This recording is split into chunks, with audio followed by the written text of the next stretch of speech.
Thank you all for joining us this afternoon for yet another Day of Dialogue event. My name is Emma Cerrelli. I'm a sophomore, and I'm a fellow for Hofstra Center for Civic Engagement.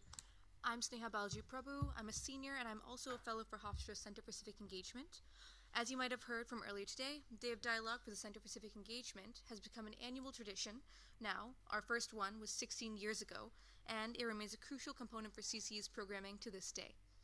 We devote this day to strengthening our community by diving deeper into issues that affect us all, whether we realize it or not. The goal for today is to foster engagement through talk and listening, and the exchange of ideas and opinions about local, national, and international issues. I am delighted to introduce today's event titled Exploring the Post-Dobbs Abortion Landscape on Lives and Legislation, not only because of how crucial it is in today's current climate, but because of who is part of today's discussion. This event was organized by our CCE board member, Dr. Andrea Libresco, and 4 CCE fellows. First, Antonia, Moffa, and Sarah Stauffer, who can't join us today, but we greatly appreciate their work and time with us, and Sneha and I. Joining us today for this panel are Susan Gottehrer, Julian, and Gabriela Andrade. Susan Gottehrer is the director of the Nassau County New York Civil Liberties Union, the New York State affiliate of the ACLU, and has been a lifelong activist and part of New York Civil Liberties family since 2006. She has done extensive lobbying on federal, state, and local legislation, has led advocacy efforts to improve public defense in New York State, decarceration, immigration rights, and police reform campaigns, and helps to lead the Nassau County Jail Advocates, fighting for the rights of incarcerated individuals. She holds a master's degree in education from Columbia University, a master's in political science from the New School for Social Research, and a master's in public administration and policy analysis from New York University. She teaches graduate courses in government and radical social movements at Pace University, Adelphi University, and Long Island University. Julian teaches international, constitutional, and corporate law subjects. His main research interest is the intersection of international and domestic law. He has published articles on the constitutional aspects of foreign relations in the Yale Law Journal, the Supreme Court Review, and Constitutional Commentary. He is also a co-founder of the international law weblog Opinio Juris and a contributing editor to Lawfare blog. Before joining the Hofstra faculty in 2002, Professor Koo served as a law clerk to Judge Jerry Smith of the U.S. Court of Appeals for the Fifth Circuit, and as an Olin Fellow and lecturer in law at the University of Virginia Law School. Professor Koo also practiced as an associate at the New York City law firm Debevoise and Plimpton, specializing in litigation and arbitration arising out of international disputes. Professor Koo has also been a visiting professor at the College of William and Mary, Marshall White School of Law in Williamsburg, Virginia, and a Fulbright Distinguished Lecturer in Law at East China University of Politics and Law in Shanghai, and the National Taiwan University College of Law in Taipei. Gabriela Andrade is the Region 1 Organizing Manager with Planned Parenthood of Greater New York. Gabriela has experienced organizing in the human services sector, as well as organizing in the Latinx immigrant communities in New York, particularly on Long Island. As a community organizer at Make the Road New York, Gabriela worked on critical campaigns such as the Fight for $15 and the DREAM Act campaign that granted New York State financial aid to DACA and undocumented high school graduates. Gabriela also worked on the driver's license campaign, also known as the Green Light Driving Together campaign, which grants licenses to undocumented immigrants in New York State. Gabriela has a Bachelor of Arts in Political Science with a global concentration from the University at Albany and a master's degree in Public Administration from Baruch College. Our moderators today include Dr. Andrea Libresco, myself, and Emma Cerrelli. Each of the panelists with us today have prepared 10-minute presentations based upon their respective experiences and expertise. We'll have 10 minutes for pre-prepared questions and another 10 minutes for questions from the audience. Without further ado, I am very excited to pass the mic to this esteemed panel.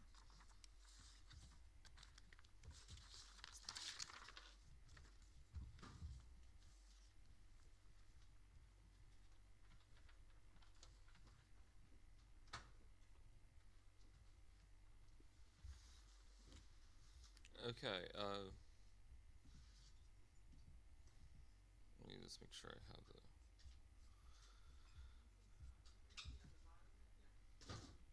Is it? Oh, okay. Oh. Okay, which one's mine? This one? Oh, okay, alright, great, thank you. Okay. All right. So I'll try not to just do what I do in class and just repeat well. So try to make this a little bit easier to sort of digest for those of you who are not law students, which I assume is all of you actually, or none of you are law students. All right. So what I'm going to talk a little bit about is just from a legal point of view, how we got to the Dobbs decision from a legal perspective. And I want to give a little bit of history because I think it's easy just to say, well, there's the Dobbs decision, abortion, it's changed, but I think it's a little more complicated. There's a longer story here, and there's a long-standing legal dispute. The Dobbs case is part of a long-standing debate among lawyers and justices and legal scholars about how to interpret the due process clause of the Constitution, and that's what I want to make sure we understand. That Dobbs is just the abortion cases are just one part of this larger debate. So the key part of the Constitution that all of the fighting is about is the 14th Amendment to the United States Constitution, which was adopted after the Civil War. And the key provision here is this provision. It's referred to, generally speaking, as the Due Process Clause. It says, "Nor shall any state deprive any person of life, liberty, or property without due process of law." Okay, and the question really has been, over the many years since 1868, what exactly does this mean? What does a provision like this protect? And how does it apply in the real world? And that's the job of the lawyers and the courts, right? So lawyers, like at the New York Civil Liberties Union and Planned Parenthood, to flesh out the general principles in a clause like this in real life cases or laws and policies. So what has ended up happening over the years is something called the doctrine of substantive due process. So substantive due process is referring to this doctrine where the idea here is that we interpret the clause, so it's due process, right? So we protect due process, but we interpret in a way that limits the ability of the government to pass laws that restrict certain substantive rights, certain rights in a particular way. Now, the history of this is a little bit, actually I can't even see that here. I can see here. So the history of this has been checkered. So the first use of this idea was in 1857 when the Supreme Court held that Congress cannot pass a law that would deprive a slave owner of his, quote, property. So this is not an auspicious beginning for this doctrine. The idea was that, again, the idea here is that the clause would limit the ability of the government to take away certain rights. And the rights that was recognized by the Supreme Court in 1857 was the right to a slave owner of his property. This was an intensely controversial decision. Some people think it may have even led to the Civil War. But in any event, it was the same idea. The idea is that if there's this due process clause in the Constitution, it limits in some ways the ability of the government to take away certain rights. The second major use of this by the Supreme Court was by in the Lochner case, Lochner versus New York in 1905. And here, the Supreme Court struck down a New York law that would have otherwise limited the work week to 60 hours. So the idea here was that New York cannot pass a law which takes away your right to decide to work 70 hours a week if you want, or 80 hours a week, like the liberty to make a contract in whatever way you want. This was also very intensely controversial, as governments wanted to adopt laws that, for instance, had a minimum wage, or limited the work week to 40 hours, or make you pay overtime. And so the court, until the 1930s, applied the substantive due process doctrine to invalidate governments that pass laws that would otherwise limit your ability to take a salary for less than the minimum wage or to work for more than 40 hours. And this was also intensely controversial, as you might guess. And the Supreme Court eventually overruled this interpretation in the 1930s. And then the third major use of this is where we come to today. In 1965, the Supreme Court, although in a complicated split decision, ruled that Connecticut cannot prohibit the use or advice about the use of contraception in a very famous case involving an organization called Planned Parenthood, which some of you have heard of. The idea here was that the court saying, look, the due process clause protects your right to liberty. That includes the liberty to choose whether or not to use contraception. And so this is where the origins of what we came to Roe v. Wade. Roe v. Wade in 1973, building on this idea, applied this principle that there are certain rights that are protected by the Due Process Clause, which they saw are the right of privacy to choose whether to use contraceptives, and then they extended this idea to the right of privacy to choose whether or not to have an abortion. Right? So that's where the Supreme Court sort of derived, and we got to in 1973, the idea of the right to an abortion, or the right to choose whether or not to have an abortion. And so this is, and again, they relied on the Due Process Clause of the 14th Amendment. Now, immediately, this also was very controversial. Now, by the way, just as a footnote, why are these always controversial decisions? They're controversial because some government will have passed a law, and then the court comes in and says, no, that law is unconstitutional. And so, by definition, a majority of the people in some state, or maybe even several states, will have voted on legislature that enacted a law that is struck down. So if you go back to the case involving the 60-hour work week, New York passed a law saying, no, you can only work 60 hours, and the court said, no, you can't do that. You can't restrict the number of hours people can work, right? And here, Texas passed a law saying, no abortions, and the court said, no, Texas, you can't do that. And so automatically these decisions will be controversial, at least in the places where they overrule the legislatures and the laws enacted by the legislatures. So I keep saying they're controversial. They're always controversial decisions. But it was controversial in particular because there was a jurisprudential movement that's become very powerful and persuasive among judges and scholars. The idea that you should interpret the Constitution based on what it was originally intended to mean, or at least its original meaning. And the way this applied in the due process context is that the judges in this point of view would say the right of privacy is something the court kind of made up in the 60s. It's not something that's historically deeply rooted in the history and traditions of the United States. And certainly it was not something that in 1868, when the 14th Amendment was adopted, was something that was intended to be, abortion was not something that was intended to be protected by the 14th Amendment. So that's the background to how we got to Dobbs. I know I'm running through history very fast here. Dobbs, summer 2022, the Supreme Court essentially adopted the conservative original critique of Roe v. Wade and said, look, Roe v. Wade was a mistake because it derived a right of privacy without deriving it from any particular deep-rooted history and tradition in the United States. It was deriving a right and overruling the judgments of the state legislatures without any sort of deeply rooted historical tradition that would justify this. So, for instance, whereas the right of marriage is something that's deeply rooted in history and tradition, according to the court, and governments are limited in how they restrict the right to get married, that would not apply in the case of abortion. And so that's why that's the main idea behind the court's decision to abandon Roe, overrule Roe, and start over and say, look, Roe was a mistake, it was wrongly decided, and only rights that have been deeply rooted in the history and tradition of the United States can be recognized as fundamental rights under this particular part of the Constitution. So that's sort of the basic idea behind how we got to Dobbs versus Jackson. I think it's fair to say that this also is very controversial. This decision also is very controversial.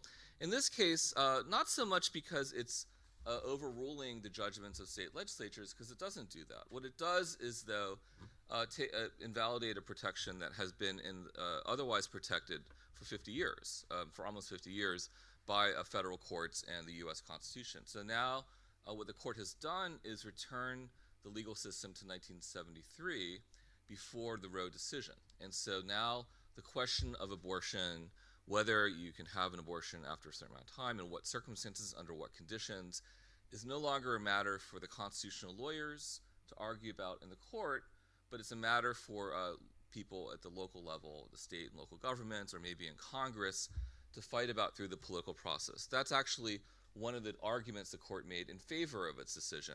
But we'll see, but it certainly is still very controversial because as a practical matter, it does in fact very much change the law on the ground in terms of people thinking before the decision came down that there was a constitutional right to choose whether or not to have an abortion, and the day after the decision, it turns out there's no constitutional right to choose whether or not to have an abortion. But as we'll hear from, there are, of course, the key here at this point then are state laws. and what laws are in the state and maybe in Congress that would affect abortion and abortion rights. Okay, so that's all I'm going to say here. I'm going to turn it over to my fellow panelists.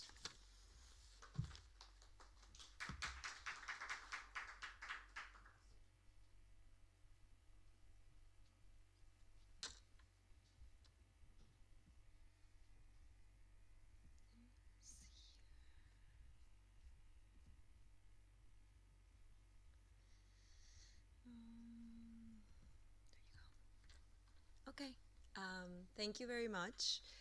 So my name is Gabriela Andrade. I'm going to talk about, I'm with Planned Parenthood Greater New York, PPG&Y, and I'm going to talk a little bit about what's going on in the local state level. And then I'll pass it to Susan, who will expand at the state level, what are we doing. So in order to talk what's happening right now, post the Supreme Court decision, we need to go back a little bit to 2019, when the New York State Legislature and at that time Governor Cuomo signed the Reproductive Health Act, RHA. RHA was very important because it did three things, right? It moved abortion from criminal code and put it into our public health law here in New York. It allows to advance practice care clinicians to administer abortion care, and it enshrines Roe Wade protections into New York State law, ensuring that abortion is legal throughout a pregnancy in cases of non-viability or when the life or health of someone pregnant is at risk. And then the leak happened in May of this year, and then June 24th, the decision came down, and that was decision day, and there's amazing pictures of some of the events we did throughout our region here in New York. So what is PPG&Y doing, right?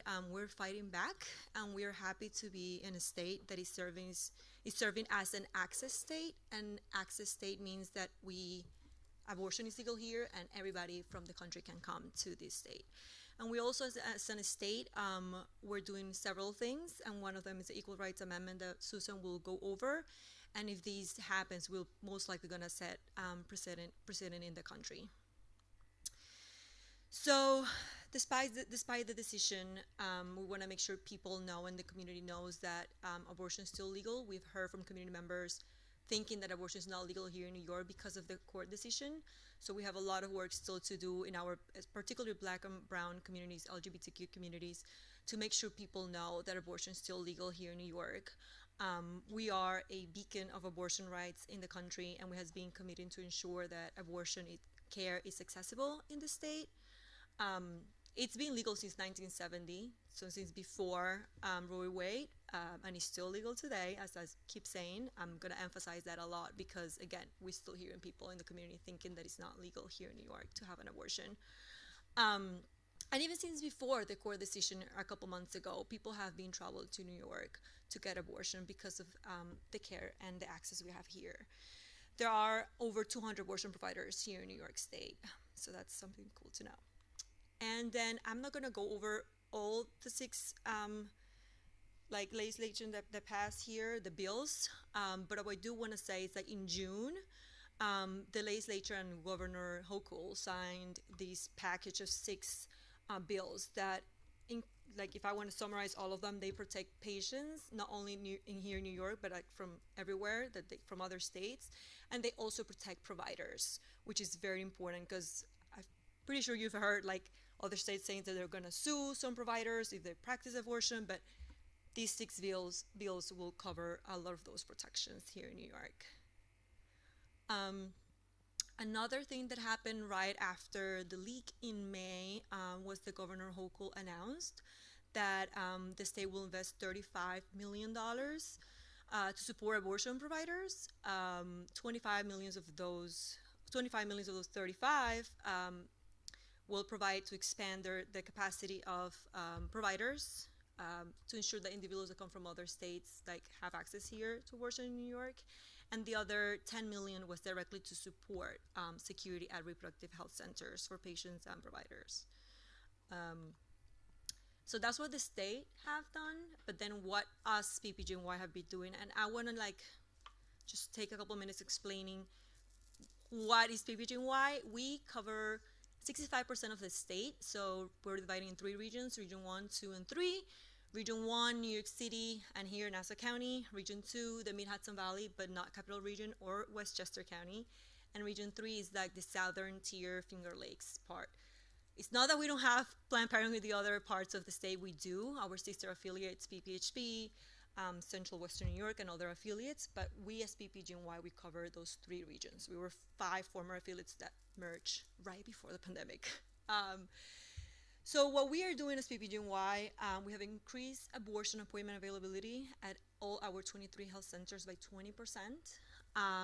We are increasing telehealth medication abortion to give people in the early stage of pregnancy the option to safely self-manage their abortion under guidance of PPGNY's expert clinicians.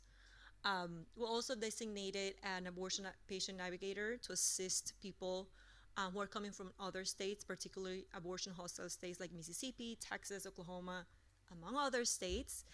So this person will be in charge to facilitate like travel, lodging, and secure funding on behalf of those patients. And we're also focusing a lot on patient reassurance and community reassurance, deep in our work with the most impacted communities that usually are Black and Brown folks and the LGBTQ community. So we want to make sure everybody in the community like knows what's going on and knows the services we provide, but also, you know, emphasize the things like I was mentioning before, that abortion is still legal, and like our state is welcoming other folks from other states.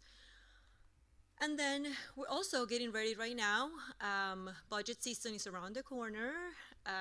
Albany season, I call it. We have to go to Albany a lot, right, Susan?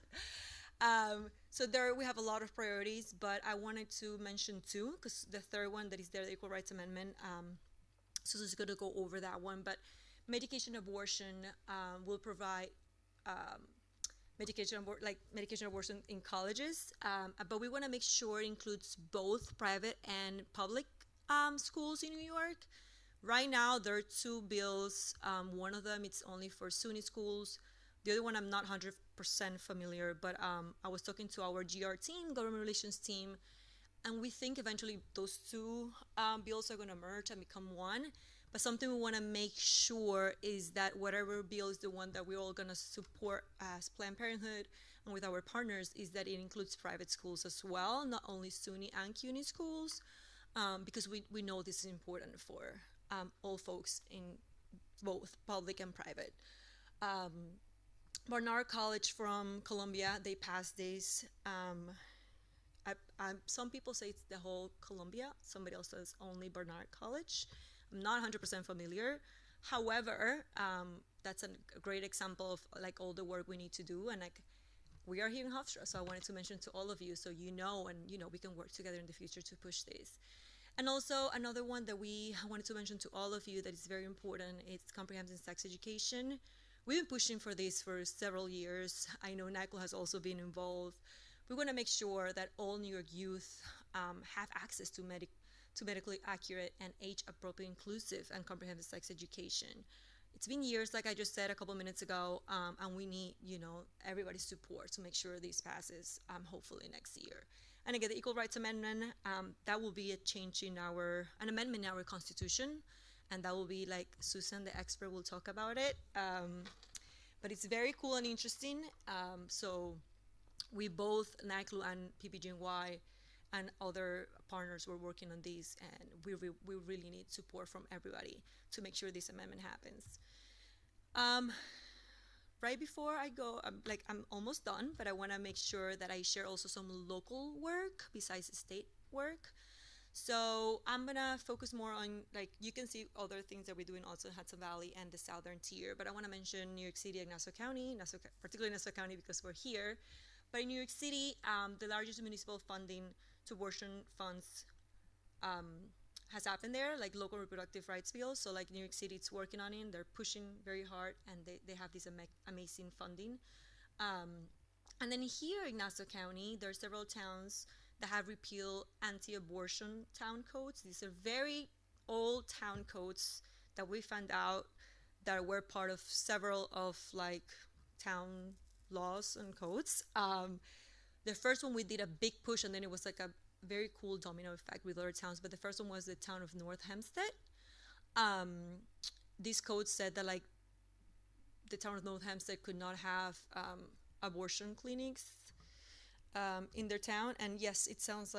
doesn't doesn't sound like a big thing, but it is in the world that we live. Not that Planned Parenthood or another clinic wants to open an abortion clinic there, but we just want to make sure that locally, there's no restrictions to abortion.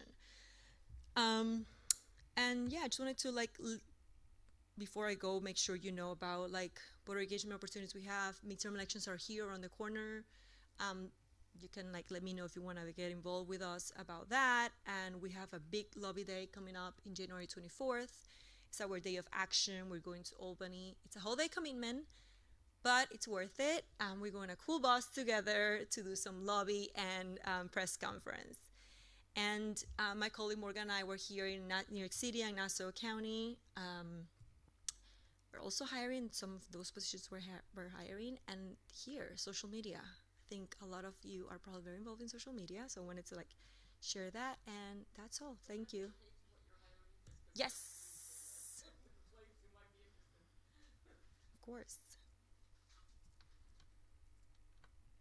Okay, thank you.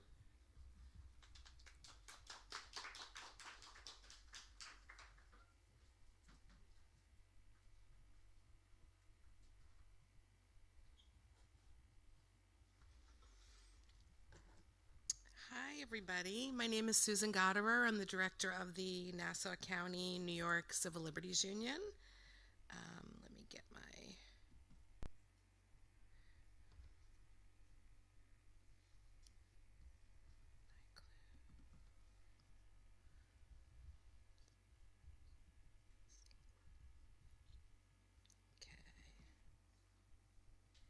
Okay, so I'm here to set your hair on fire.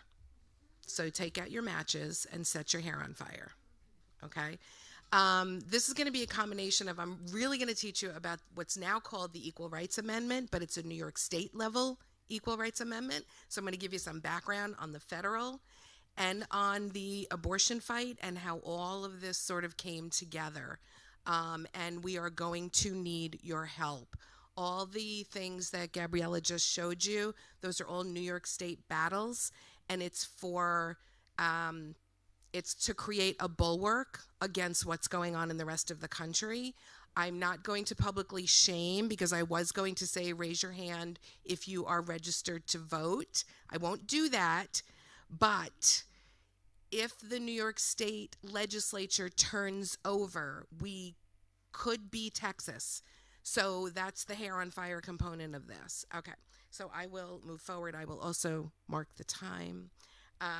Okay, so the New York Civil Liberties Union is the New York State affiliate of the ACLU.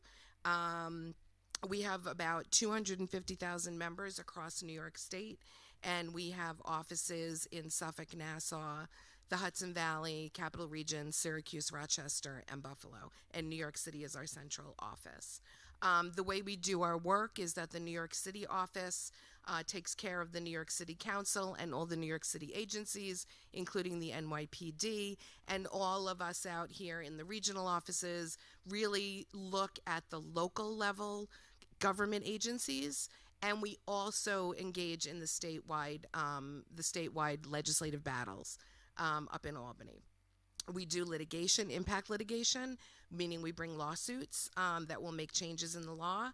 We do legislative pushes locally and statewide, and we do advocacy, which is public education, organizing, and media campaigns. The mission is basically to uphold the Constitution and the Bill of Rights, and we do work in reproductive rights, LGBTQI, police reform, criminal justice, mass incarceration, immigration, First Amendment rights, and privacy, technology, and surveillance issues. So the story of the Equal Rights Amendment is rather interesting, and it's sort of how we moved from a national effort to a local effort. And so I'm going to share with you quickly how in the 1970s it was a push at the national level just to include gender as a protected class. But before we do that, I'm going to do a quick poli-sci 101. Judicial law is one kind of law. It is set through court decisions and it's set through precedent, but it's not codified as far as a piece of legislation the way we think about laws being done by the legislature. So a decision in a court is enforceable, but it's much harder to enforce and much harder to track. And many courts can't even take action unless somebody brings it to them. So it's more complicated and it's less, I think, stable might be. I don't know. I'll ask the professor later how I'm doing on this one. But that's judicial law. Legislative law is what we consider codifying law. It is much more stable, but it's also less stable if you're going to talk about a constitutional amendment. Because a law, once your legislature turns and the politics of the day turns, a law can be repealed. So that's why we look at constitutional amendments, which are much harder to pull off, but they're also much harder to undo. And so let's keep in mind that the Supreme Court decisions conclude that the federal government, a lot of times this is what happens, the federal government doesn't have any authority here, and we're turning it back to the states. And that's where you find Gabby and I doing a lot of our work on the state level. So in the 1970s, before Roe, New York State had already passed a law protecting abortion. That was before Roe v. Wade. Roe passed in 1973. Roe provided more protections than the New York State law. So we had never updated our law. And that's what RHA did. RHA, which happened in 2019, basically, that Gabriela went over, basically updated us into the Roe standard, which is bizarre. Like, how many people really know that, right? So, and also at the same time, was the national push for the ERA. I know, I'm sorry, the older women in the audience are getting a little shell-shocked by this picture. I couldn't resist, it's part of the hair on fire. So during the 1970s, there was a national push for a national constitutional amendment, which would mean all the states would have to, or 3/4 of the states would have to ratify an amendment. That was a national push. Phyllis Schlafly, there's a great series on, I think, Hulu or Netflix, Kate Blanchett, really wonderful, tells the story of how it was defeated at the national level. There has not been a significant push for the national ERA since the 1970s. Fast forward to 2019, and this is when we started looking at the RHA to try to bring Roe up to date. But in the meantime, what was happening was the conservative parties were forming think tanks, creating universities to grow young conservatives. Fox News was in its heyday helping with all of this push to start to think about overturning Roe v. Wade. All the while, women assumed that this right was stable because the Supreme Court had never taken away a right before. It had only added them. From 2017 to 2019, we did the fight on the Reproductive Health Act, and in 2019 that was passed, and we thought that that would be a sufficient bulwark to bring it up to the standards of Roe v. Wade. That was New York State level law. The new political climate, as we progressed through the Trump administration and began to see that the laws were not sufficient, even RHA, we started to get a little nervous about RHA, that they would have to change the New York State Constitution in order to really enshrine these rights, especially if Roe v. Wade were to be overturned. Because as I said, a legislature can just repeal a law. Once it's in the Constitution of a state, that's a different story. And so that's where we're at. So enter the Equality Amendment. We were calling it the Equality Amendment when it started this past session. In the beginning of the last legislative session, the legislative session in New York State goes from January to June, so clear your schedules. We need you on the buses. Advocates and legislators drafted a bill designed to become a New York State constitutional amendment. It was called the Equality Amendment at the time. This amendment was actually the old ERA, but on steroids. That's the way I describe it, right? So they added all these other classes. So we're looking at the one gender class and we're saying, wait a minute, especially with the leak, and we started to see where the Supreme Court was going, it really was a matter of, wait a minute, they're going to go after marriage, they're already going after trans people. Like, it was just, so everything got put into this new Equality Amendment. All these different classes of people became protected. Race, color, ethnicity, national origin, disability, age, sex, including pregnancy and pregnancy outcomes. This is where the intersection lies between the ERA and the Dobbs decision. And this one piece of legislation will take care of all of it. Sexual orientation, gender identity, and gender expression will all be protected. After the Supreme Court leak, it was clear that the Supreme Court was laying the groundwork to potentially take all of those rights away. So this new constitutional amendment mimics the ERA, but better. So how do you pass a constitutional amendment in New York State? Number one, you pass it once. That was actually done this past summer when Governor Hochul called a special session for gun control. We lobbied hard, really hard, to get her to include the Equality Amendment in July. And on July 1st, they passed it one time. Now we're calling it the Equal Rights Amendment. It's been renamed. Not so hard to remember. We need to pass it again. We're looking to try to do that this January because, again, these elections can be very threatening to these efforts. We don't know where the winds are blowing. If this legislature turns, this won't happen. And then there's a referendum in 2024, which means we pass it again in January, hopefully. Then there's a referendum in 2024, and this is where we're going to need all of your help. We have to keep the Equal Rights Amendment in New York State high profile between now and 2024. And the way we're going to do that is we're going to hold public education sessions all over New York State. And we need to train young leaders to do that. And so we need all of your help on this. We need people to be learning how to train others and go and train others and then train others to train others. And we're going to be doing this for a whole year because when that referendum hits, we have to have the momentum and make sure that it passes. So the goals for success is pass it again this year and pass the referendum in 2024. I have a sign-up sheet. I think we're going to go into Q&A probably, but I have a sign-up sheet. So anybody who's interested in joining this fight, which includes also the bills that Gabriela showed, are all going to be the fights that we're going to be doing in Albany this year. So please come and see me after if you want to join us in this fight. Thanks.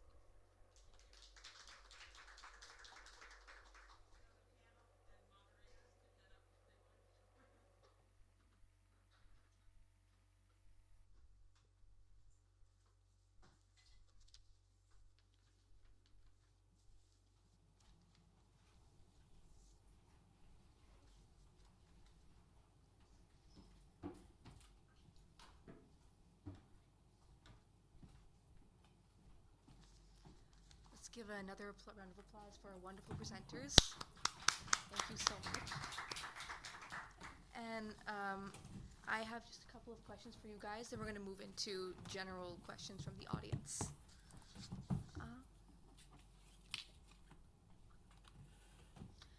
So one of the first questions I have is actually for you, Professor Koo. So expanding upon the practical consequences aspect of your presentation, what are other due process precedents under the 14th Amendment that you see being revisited in the future, as mentioned by Justice Clarence Thomas? Okay. Yeah, is that working? Yes. Not sure it's necessary, but all right. So I think this is actually an area of some dispute. I think there's a couple different. So as was mentioned, this only happens if someone brings a case. So even if the justices want to revisit something, there has to be a litigation strategy. But of course, it's not that hard to find people willing to sue, so it could happen. What's more challenging is, so under the doctrine, the substantive due process doctrine has been invoked not just in abortion rights.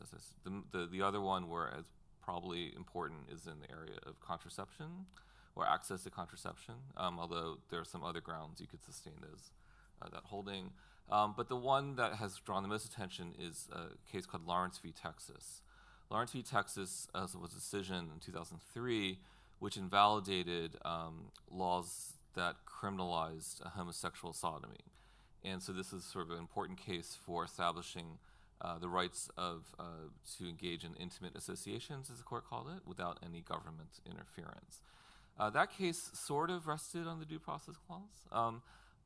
myself, I think that the other members of the court have suggested they don't really want to revisit this, and especially, and there's also a way that you could, the grounds for that case are a little different than the abortion cases. So that one, you could, you could intellectually explain why you would not find abortion rights to be protected, but still find that the Constitution protects that kind of intimate association. So it's hard to say. I mean, I think there'll be people who try, but it's the court, Justice Kavanaugh, in his concurrence, wrote something almost in response saying at least he's not interested in revisiting anything, at least not now. But there's certainly a sentiment on the court because, as a logical matter, if this doctrine is as limited as the court seemed to say it was in Dobbs, some of these other rights, like access to contraception, homosexual conduct, gay marriage, although, again, gay marriage is another grounds for gay marriage, those things could be revisited. I myself am skeptical those things would be, those rights would be vulnerable in the same way that the Roe v. Wade decision was. But it is a possibility. Thank you. And this question goes to both Ms. Gottehrer and Andrade. So, as both your missions are geared to protect people's civil liberties, how will this decision affect organizations like the NYCLU and Planned Parenthood? And have you seen any changes so far since the Dobbs decision? Okay. This is on? Yes. Okay. Well, how it affects the organization is that we, immediately mobilized, all hands on deck. We had locally and nationally. So the ACLU National is each affiliate in the state, depending on what's going on in their state, is fighting. So you can imagine that the work that we're doing in New York is very different than the work that the ACLU is doing in Texas. But we're all in it together, and the bulwark that we're trying to create in New York will help protect people in Texas and allow them to come here. So that's that's sort of how you put it all together. It also affects everybody's workload, which is real. It's very real. So yeah. So, okay. NYCLU and PP, we have like very similar systems. So like we also have PPFA, which is a federation, and then we're several affiliates. And even each state, we have different affiliates, like I was mentioning before. I'm part of Greater New York, but we have Hudson-Peconic and other sister affiliates, and we have even like a state Empire State Act. So it's a little bit, it gets a little bit complicated. But I know like from outside, we're one PP, and at the end of the day, we are, right? We're Planned Parenthood. And very similar to what Susan said, the work that we're doing here is not the same as PP in Mississippi or in Texas. But like I mentioned in my presentation, we're making sure that people here in New York know that abortion is safe and legal, but also welcoming folks from other states, right? And making sure they have everything they need. And we've seen that we're getting more patients from other states. I'm not part of clinical to give you exactly like the data, but I know there's data happening right now to like actually see the numbers. But I, as organizer manager, I've seen the amount of people, like more people getting involved, more volunteers. We have an amazing escort program. And I would say almost daily, I get at least one or more emails from people that want to be involved, particularly in the New York City, because that one is very, very big. The New York City Health Center escort program that we have.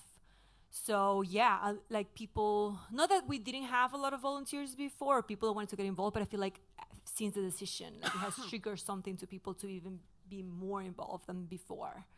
I hope that answers the question. It absolutely did. Thank you. And this final question that we have for you goes for all of you, actually. But in some southern states like Texas, the criteria for being able to legally receive an abortion is very slim. What impacts do these arbitrary restrictions have on different types of people, different kinds of people?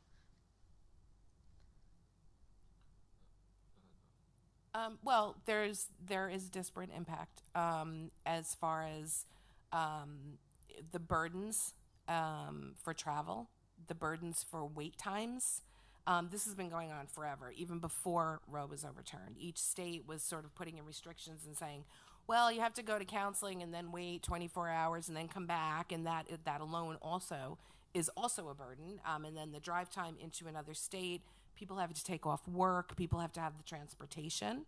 If it's an overnight, that's a cost.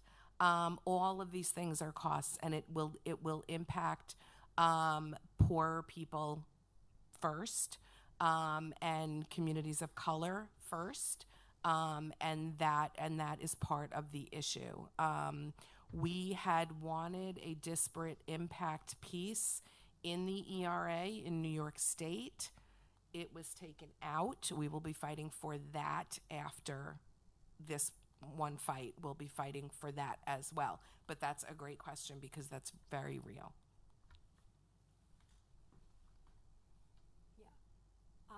I don't think I have anything else to add, but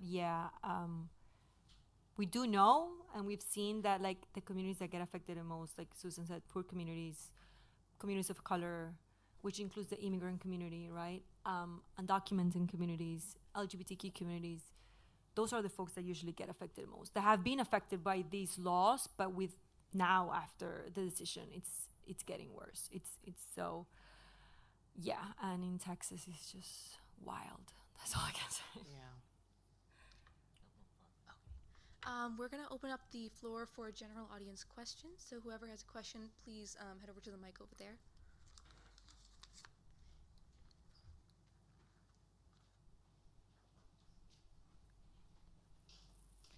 Hi, so my question is, you mentioned how it's very difficult to maintain laws if they're not rooted in U.S. history. So what is the process to trying to make change, even though the due clause shows that there wasn't any past precedents?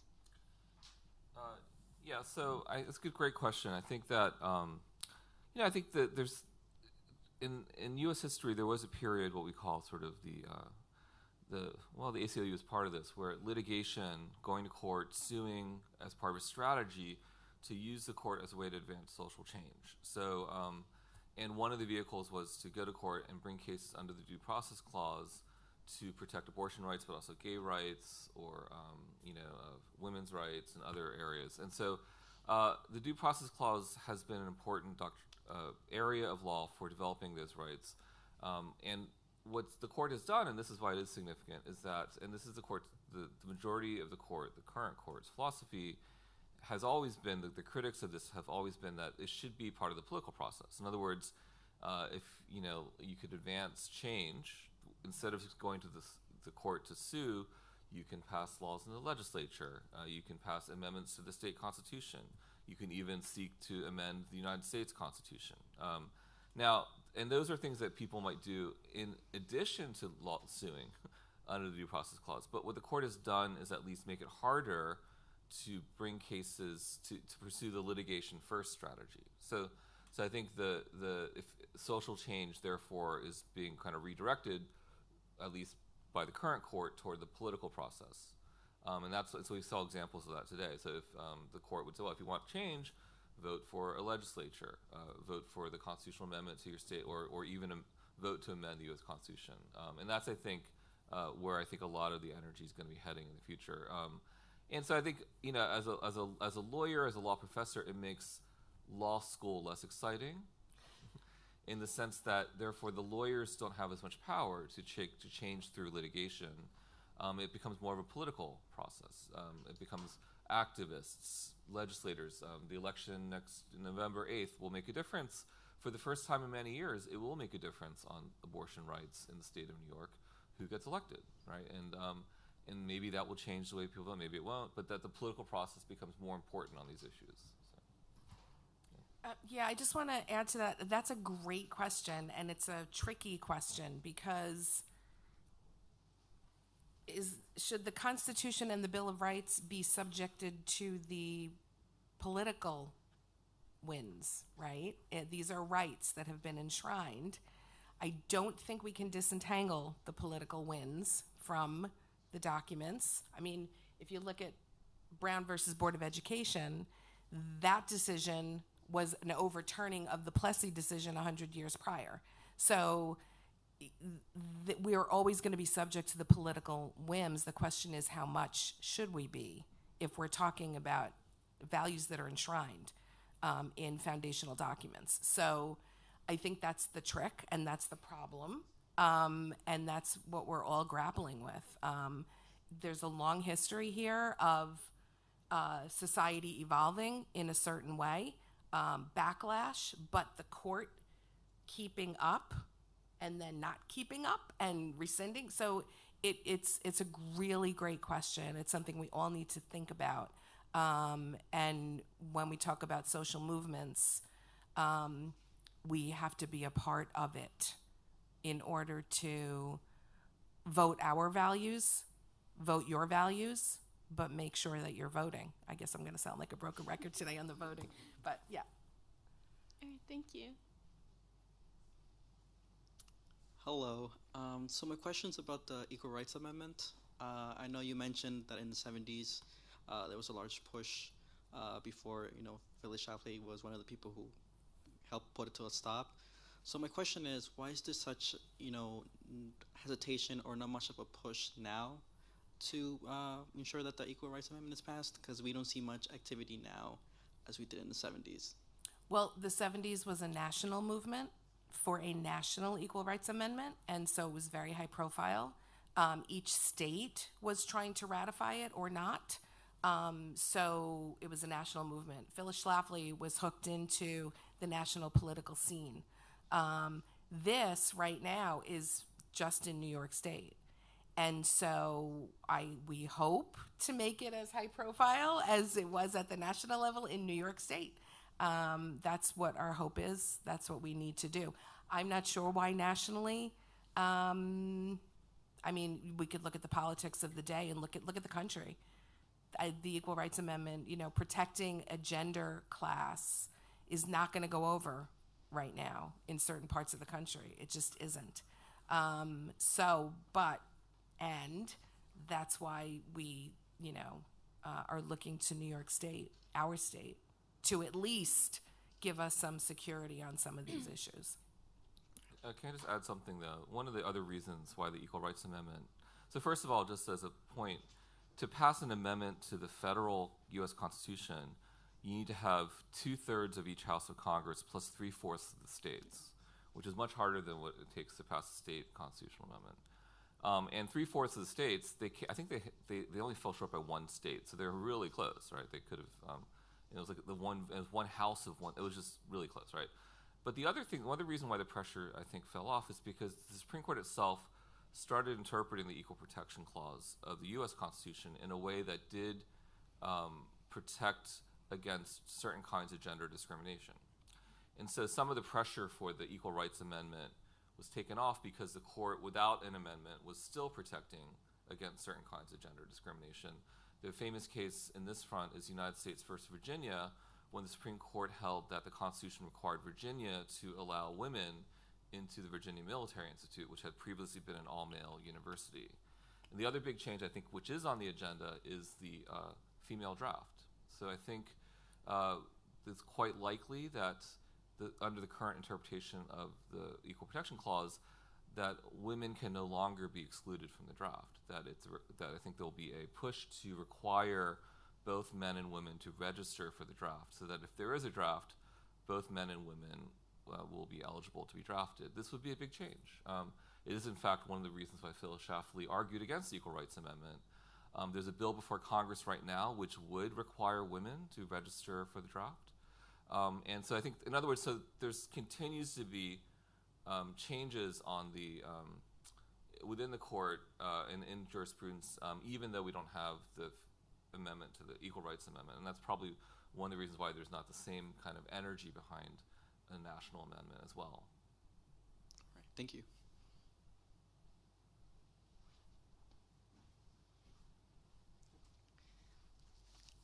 First of all, thanks.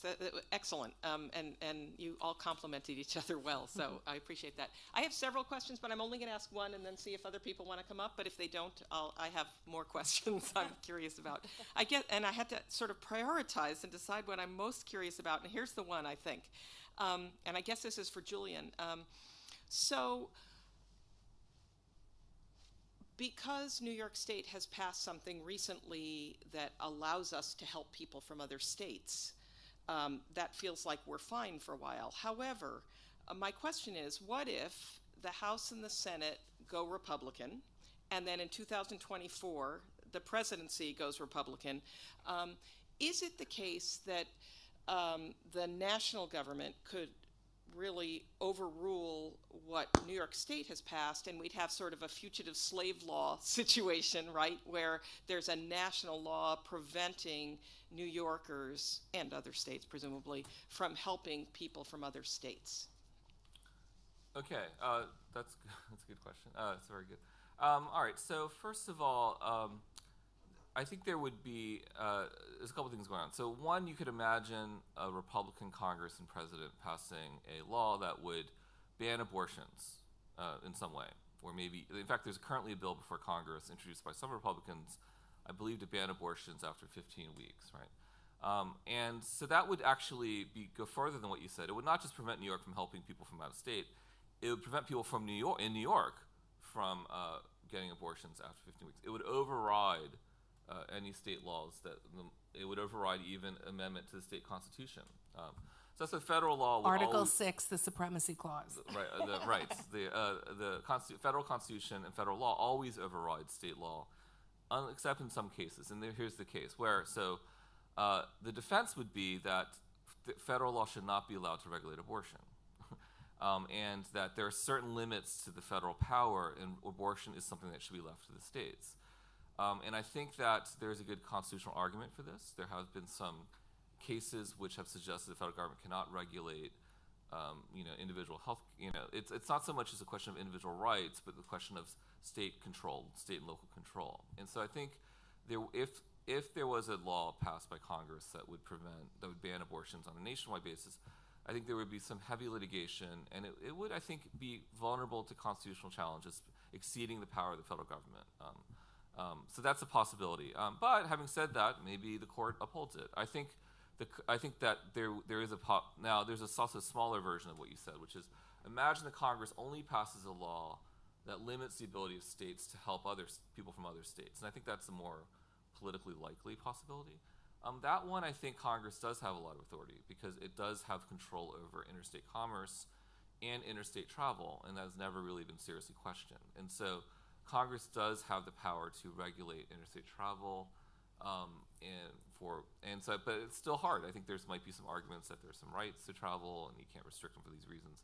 So the bottom line is I think that the federal power to regulate abortion is untested through legislation. I think the one irony here, though, will be that those who are in favor of a strong federal government, which are typically people who support abortion rights, in that circumstance would have to argue on the other side that states should have authority to regulate abortions, the federal government should stay out of it as a constitutional matter. So it would reverse a lot of the ACLU's positions as well, I think, right? Which would also then put you in a position where if you want to pass a federal law protecting abortion rights, right? After you argued that no, you can't do that, but you can do that. So yes, yeah, I think that so it would be. I think we'll see, but I think the filibuster, ironically, may be the biggest difference here. Although if the Democrats make an exception for abortion rights for the filibuster, in other words, the Democrats have argued that if abortion rights is something so important, we don't need the filibuster for that. The problem with that is that when the Republicans come in, we think abortion is so important, it should not be applied to filibuster, they'll just reverse it. So I think that to get stability here, it's not, at the federal level, I think we're probably not going to, I think they're not going to get stability. I think we're going to continue to see a lot of state activity, and I think you're probably right, there's going to be some litigation, but I think largely people will be allowed to travel. I think it'll be very hard for states to regulate out-of-state activities. And I think under the current system, people traveling to New York cannot be punished for things they're doing in New York. I think that would probably, and I would be surprised, but maybe Congress could try to, but it'd be hard for them to interfere. It's a very long answer to say, I'm not sure. I have a question for you, Gabriela. Is that how you pronounce it? Yeah. Okay, awesome. So you talked about a majority of your clients kind of being a combination of minorities. And so one of those minorities is undocumented folks. I identify as undocumented. I am DACA. And so I'm just a little curious. I know you mentioned also some numbers in your presentation about the support that goes to them, but I'm a little bit more curious about what that support specifically looks like for undocumented people who may not have health insurance to make it financially affordable for them to provide just basic OBGYN services. Yeah. So we do in our all clinics, anybody regardless their status and if they have insurance or no, they're welcome. I know we work with them to figure it out how this can be covered, but we definitely make sure people get their appointments. We take care of them. We also make sure we have language accessibility. Not only Spanish, but that's the main language a lot of our clients tend to speak also Spanish. So we make sure, they feel comfortable with the language they speak and that they're welcome in our health center. And we also have health centers, and we also have a program called the Raíz program. That's one of the positions we're hiring here in Region 1 because it's the first time we're going to have a Raíz organizer here in Region 1. We usually have had a Raíz organizer in Region 2 because we also want to make sure, right, besides you getting your services with us, we want to make sure you're also involved with us to get to know more about healthcare in general, right? Because we not only do abortions, people tend to think Planned Parenthood abortions. That's actually 10% or some percentage of what we do. We do so much more, right? But we also, the Raíz program works with other partners. We were PPGNY was very involved with the license campaign as well in Region 2, right? And other campaigns that involve Latina or Latinx community and undocumented community. So, yeah. Exciting, thank you.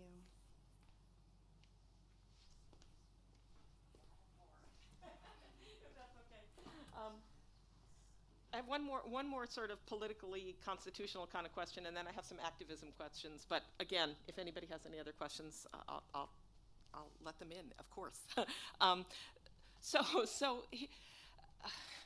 Given that people like Alito or Kavanaugh or whoever recently in their hearings in the Senate spoke that they valued precedent, but then seemed not to.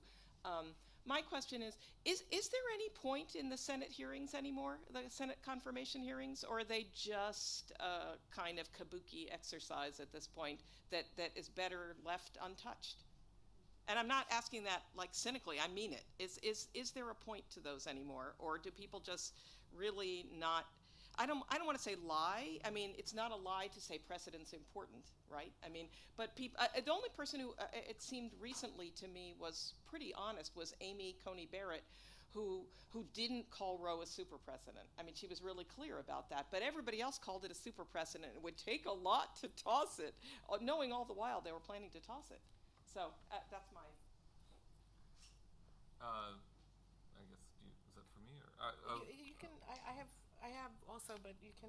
I'll just say that just as you don't have to have a hearing, but there has to be a way for the senators to make some decision, right? The hearings have become kind of the way for the Senate to get information about the justices, and so this is the normal way they do this in other types of offices for judges, for other types of judges.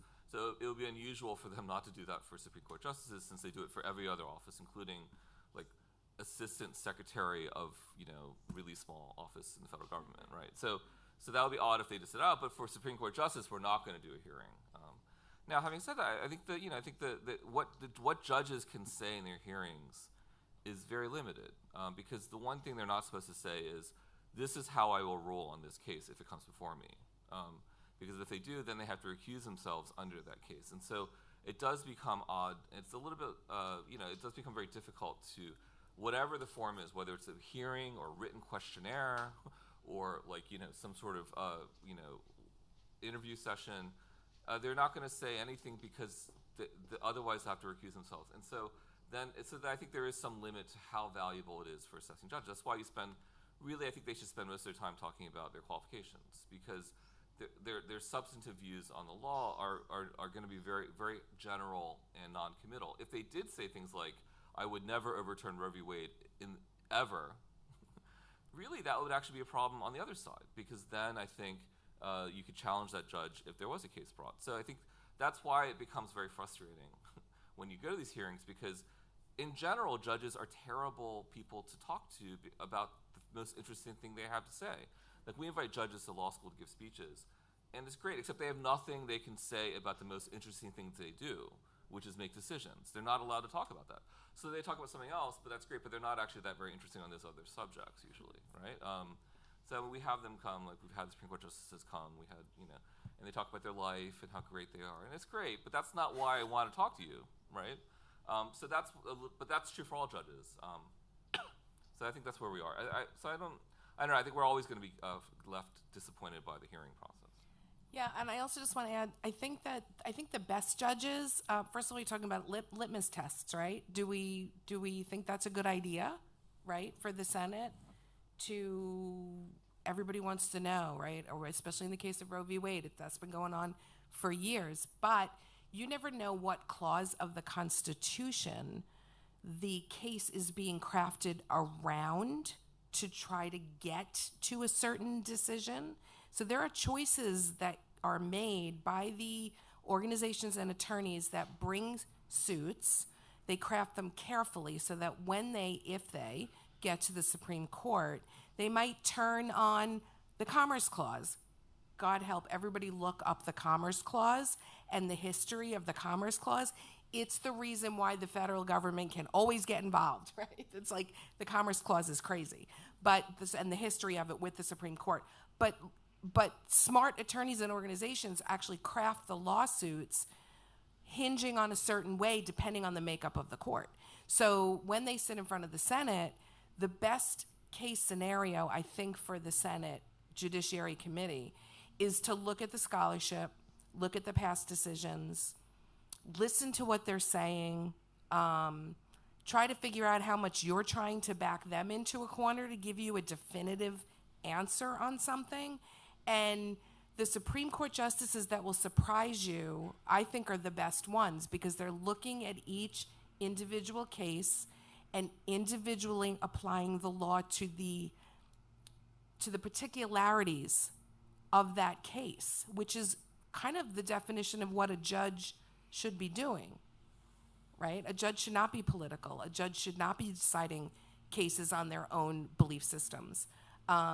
So it's very complicated, but I think it's very important that the Senate has these hearings so the American people can hear, and that the senators are doing their due diligence and studying about their decisions and their academic scholarship in the past. So, can I just say just one more thing? It's really hard to figure out based on what people wrote about or what they said how they're going to rule. And I'll just note this has gone the other way for conservatives. In other words, Republicans have appointed the vast majority of justices in the past 40 years. I think the Democratic presidents and administrations have appointed maybe 4 justices, and the Republican administrations have appointed like 15, right? But a lot of those Republican justices voted in ways that were surprising to the people who appointed them, even though they had very smart attorneys sitting around analyzing every last thing they ever wrote. There's a justice from New Hampshire called Justice David Souter, who was a Republican appointee supported by a conservative Republican governor, and was someone who's touted as a very conservative justice, and who did not rule that way when he was. And so, so it was very hard to predict. And so, I think that trying to predict this is very. But I think that this is, So in other words, you win some, you lose some, right? Sometimes you get it. But I think the one thing that Republicans have really focused very heavily on Supreme Court justices, and so they've had more shots at sort of appointing people. And it's not unreasonable for them to say we want to appoint people who we think will roll the way we like, and the Democrats have done the same. So I think there is an undeniable political element to this. It's just Republicans have appointed more justices than Democrats have. In fairness, Souter was before they started going from the list from the Federalist Society, where they were really predictable. Souter was the last one, and because he was so unpredictable and voted with the liberals more, the Republicans changed their strategy. Well, it's a longer story behind it, but yeah, I mean, I think that I think that it's a long story. I would just say it's not quite as simple as that because, but there's some history here. The only list thing occurred in the last administration. Before that, it was always the president kind of appointing people based on his own sort of ideas. I think the list is a very unusual new phenomenon. I have more questions. So one of the questions I had was actually for you, Ms. Andrade. So one of the fears that at least I have had and my friends have had, whether it's based in any reality or not is besides the point, is going to the Planned Parenthood, there's probably a lot more protesters, like pro-life protesters there now. How do you think that has affected people who, has there been like a decrease in attendance or like people who are coming to the building itself or calling you guys for help with regards to any kind of menstrual care as well? So here in the Hempstead Health Center down the block, like we were talking earlier, you can literally walk there. We have seen an increase, but if you pass by there, we have the fence, I call it, or the gates that close and open, a huge parking lot where patients park, and then we have the back parking lot where like staff where we park, and volunteers as well. We do have 2 what we call clinical days where abortion surgical happens, and usually like what we call the antis or protesters go those 2 days, right? But we have noticed that they're going other days as well. But they have to stay outside the gates. With that said, it doesn't mean that it makes it better, but it's definitely way better than New York City, for instance. Our Bleecker Health Center in New York City, I've been there, and they're literally right outside the door where patients go in. They still try to scream, get your attention, even knock your window if it's summer and you have, or winter or whatever, you have windows up, and for whatever reason, it's Fulton, it's very traffic, so you have to stop. So sometimes they have approached to me and like knocking my window. I just, we have this non-engagement policy as a staff and volunteers, so we just like literally, even though I want to say so many things, I just keep going straight and ignore them. And most of our patients, they do come in cars, so like, we also have this escort pro that I was mentioning earlier. They have their cute pink vests, and they like make sure patients like come this way. We welcome patients, guide them.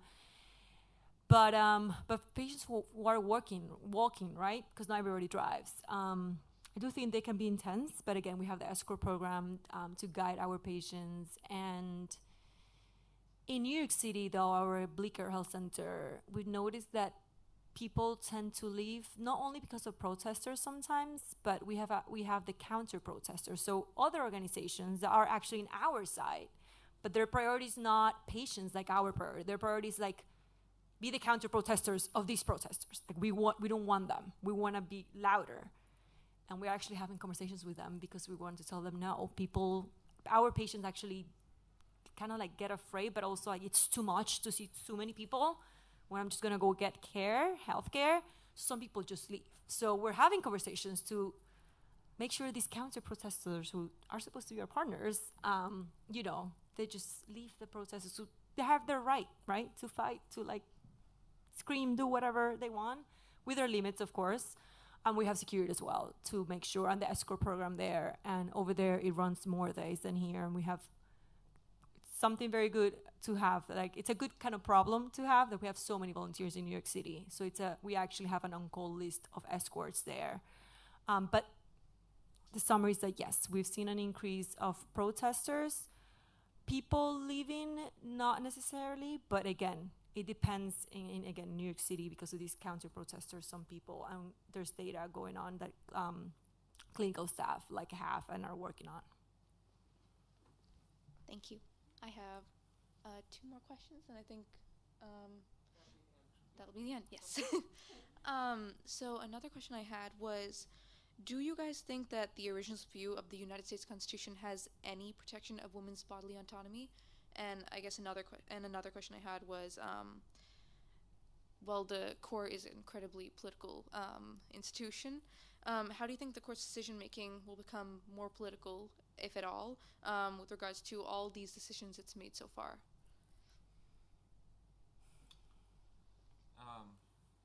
I'll try the originalist. So, I think the answer is, I think the originalist conception of individual rights is if it's written down, like freedom of speech, then it's protected by the Constitution. If it's not written down, like women's bodily autonomy, then maybe, but only maybe in some cases, very limited under the Due Process Clause.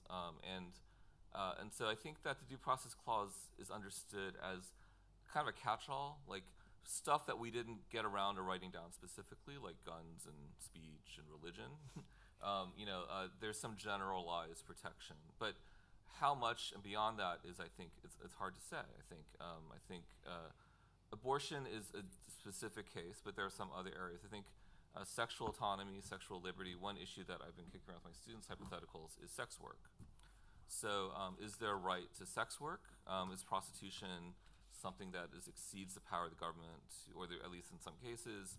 And the court has not really tackled that. And I think, and there might be some room for some discussion, and certainly there's some interest. And so I'm not sure we can. I would say that it's not likely that this current court thinks there's a lot of protection, but I'm not willing to say yet that it's completely gone. I'll just give you one example where I think there might be some continued consensus here, is that where the court says that there's no real legitimate reason for whether or not this is an important fundamental right. There's no legitimate reason for restricting it, and so therefore it doesn't really matter whether historically we've protected it. It's just there's no, and that has to do with homosexual sodomy. The court said, look, there's no reason to ban this conduct that no one really cares about, or so therefore we should just invalidate the law because it doesn't really accomplish anything, and no one really actually wants the law.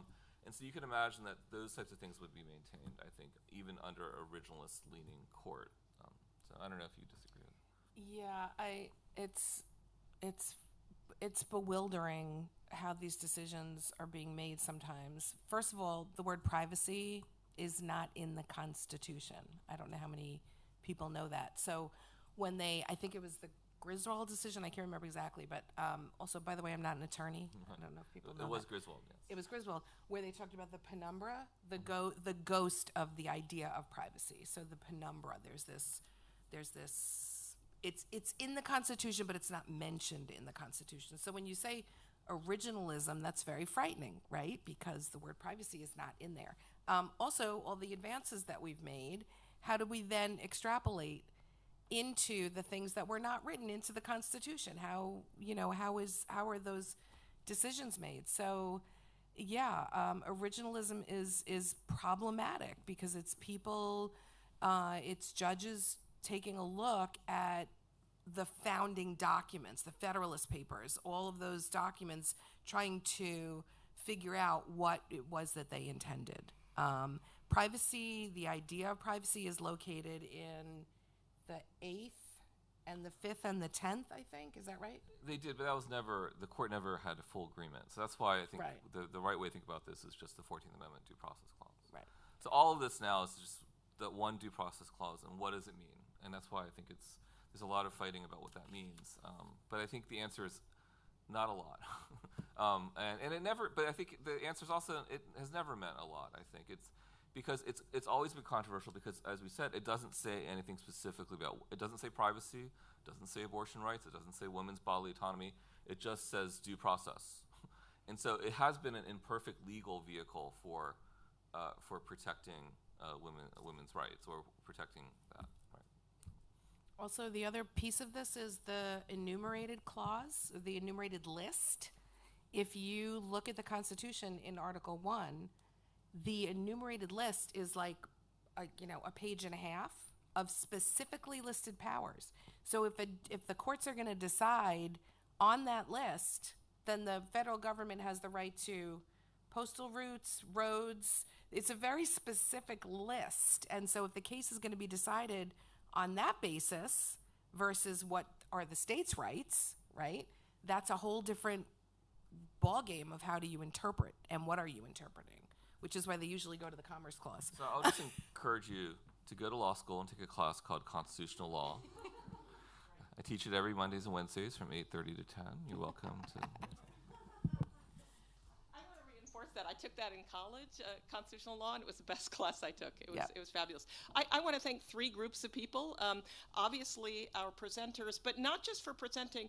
Think about some of the work they're doing every day, like getting people knocking on your windows and going to meetings where people yell at you. You know, those are not easy jobs, and it's hard to do that daily. So not just for coming, but for that. I also want to thank our CCE fellows who ran this, who came up with really thoughtful, kind of brilliant questions. So I thank you. And this gives me an opportunity also to mention, you know, this whole day of dialogue is sponsored by the Center for Civic Engagement. You could be a minor, you could be a fellow. There's a lot of great things you could be with the CCE. So I encourage you to do that. You could also be a women's studies minor. Let me mention that because women's studies is in the house. Peace and conflict studies also in the house. So keep those in mind. But the third group I want to thank the audience. The questions you asked were smart too, and I know with a small group like this you could have just left, so truly, so we really appreciate your staying, and not just staying but engaging and asking thoughtful questions. So thank you everybody, I really appreciate it. Another round for our group. Thank you. Well, thanks for making the trek from Dobbs Street. Oh, did you actually come from there, or you came from somewhere else? Also, want to say if you're interested in being a fellow, applications are opening up next month, and you can talk to me about that. Hybrid, so I go Oh, I like see. 1 or twice okay, a week. okay, all Because right. I live all the way in Suffolk County, so it's like a good 45 minutes for me. Oh, okay. Well, thanks for making the trek to Nassau County. It's a long way. So.